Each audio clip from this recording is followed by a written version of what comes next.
Kigali 250 uyu munsi amakuru agezweho mu myidagaduro turavuga kuri Bwiza uri mu myiteguro y'ubukwe bwe n'umujyanama we. Ibitaramo bitegurwa na Arisudi bigiye kuba mu buryo bushya, naho Miss Muyango Claudine na Kimenyi Yves batangiye kuburana gatanya.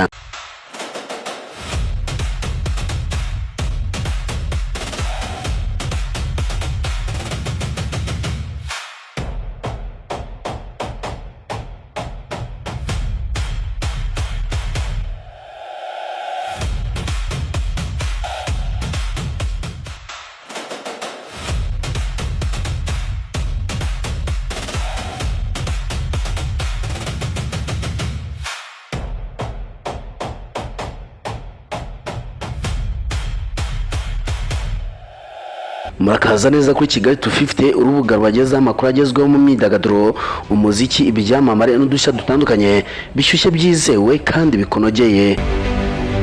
Nyuma y'igihe bivuga ko Bwiza na uhuje imfura Jean Claude usanzwe ari umujyanama we bakundana ariko bitarerurwa ngo bibe inkurumamo, amakuru dukesha igihe yamenye ko aba bombi bari mu myiteguro y'ubukwe bwabo. Amakuru yizeye twamenye nuko nyuma y'imyaka 5 Bwiza yinjiye muri Kika Music ya uhuje imfura Jean Claude, umubano watangiye nk'uwakazi waje kurushaho gukomera uvamo urukundo. Kuri ubu aba bombi bakaba batangiye urugendo rubaganisha ku kubana.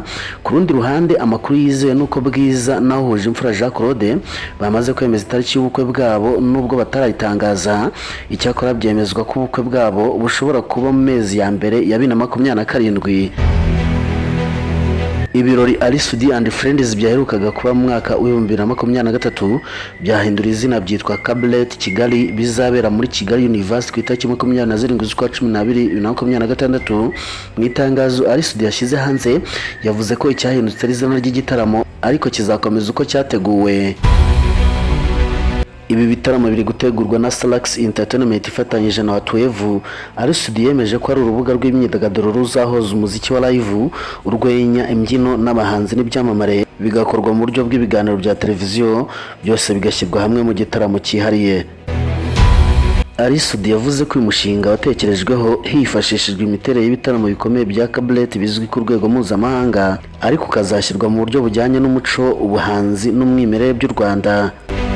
Miss Uwase Muyango Claudine na Kimenyi Yves batangiye kuburana gatanya ku itariki 14 z'ukwa 8 2026. Kimenyi Yves na Muyango Claudine bitabiriye urukiko rw'ibanze rwa Gasabo aho baburanye ku bijyanye no gutandukana kwabo byemewe n'amategeko. Uru ni urubanza rwamaze iminota mike cyane aho Kimenyi Yves na Muyango Claudine bombi bari bitabiriye iburanisha. Icyakora ubwo ryari ritangiye umucamanza niyigeze yemera ko hari undi muntu winjira mu cyumba cy'iburanisha.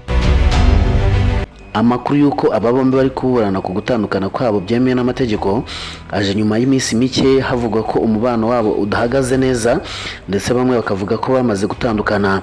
Mu kiganiro na Igihe, P Onika uzwi cyane ku muyoboro wa YouTube wari witabiriye iburanisha yavuze ko urubanza rwabereye mu muhezo, avuga ko rwamaze umwanya muto cyane, ko bahageze bagahita binjira mu cyumba cy'iburanisha aho bakoresheje iminota itarenze 5 bagahita basohoka. Kimenyi Yves na Muyango Claudine batangiye inzira yo gutandukana byemewe n'amategeko nyuma y'imyaka 2 bakoze ubukwe bwabaye 2024. N'ubukwe bakoze nyuma y'imyaka 5 bari bamaze mu rugendo rw'urukundo kuko batangiye gukundana 2019. Mu mwaka 2021 bibarutse imfura yabo. Muyango Claudine yabaye nyampinga uberwa n'amafoto muri Miss Rwanda 2019 mu gihe Kimenyi Yves yari umuzamu w'ikipe y'igihugu Amavubi ndetse akaba yarakinnye no muri AS Kigali. Uyu mukinnyi kandi yanyuze mu makipe atandukanye arimo APR FC, Rayon Sport ndetse na Kiyovu Sport. Ndagushimiye kuba banye nanjye ni Kigali 250 ubusanzwe nge nitwa Nero. Amakuru nakagaruka mbifurije kugubwa neza.